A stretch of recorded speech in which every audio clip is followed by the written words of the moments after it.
बोलिए बृहस्पति देव भगवान की जय। एक नगर में एक वेश्य दंपति अपनी दो बेटियों के साथ रहते थे।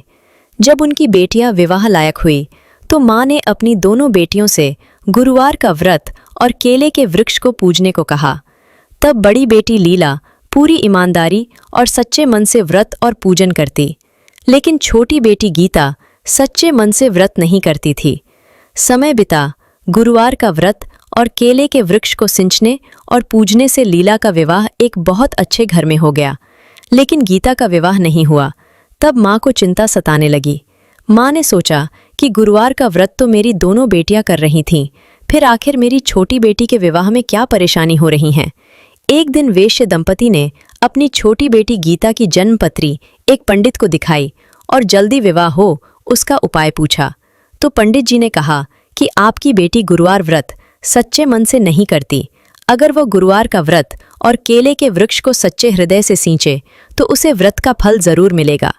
तब माता पिता ने अपनी बेटी गीता से व्रत को पूरे भरोसे के साथ करने को कहा, तो गीता भी गुरुवार का व्रत सच्चे मन से करने लगी, जिससे उसका विवाह भी एक बहुत अमीर सेठ के बेटे से हो गया। विवाह के बाद उसे दो बेटे हुए। गीता की जेठानी की शादी को 10 बरस हो चुके थे, लेकिन उन्हें संतान सुख नहीं मिला। तो घर के सब लोग जेठानी को ताने देने लगे कि अरे तू तो बांझ है, देख तेरी देवरानी को 2-2 पुत्र हो गए। तो जेठानी उदास रहने लगी। गीता के एक कुंवारी ननद भी थी, उसकी भी विवाह की उम्र निकल रही थी। एक दिन दोनों अपने अपने दुख से रो रही थी, तो गीता ने उनसे रोने का कारण पूछा, तो दोनों ने अपना दुख बताया। तब गीता ने उनसे गुरुवार का व्रत और केले के वृक्ष को सिंचने और दिया बाती करने को कहा। तो गीता की जेठानी और ननद ने पूरे विधि विधान से व्रत किया, भगवान विष्णु का और केले के वृक्ष का पूजन किया। 7 गुरुवार करते ही जेठानी को गर्भ ठहर गया, तो ननद का भी एक बहुत अच्छे घर में एक बहुत सुंदर युवक से विवाह हो गया। दोनों ने गीता को धन्यवाद कहा।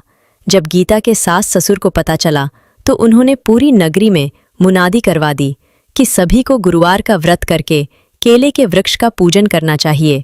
इससे कुंवारों के विवाह हो, निसंतानों को संतान सुख हो, गरीबों को अन्न धन मिले, बिछड़ों का मिलन हो। बोलिए बृहस्पति देव भगवान की जय।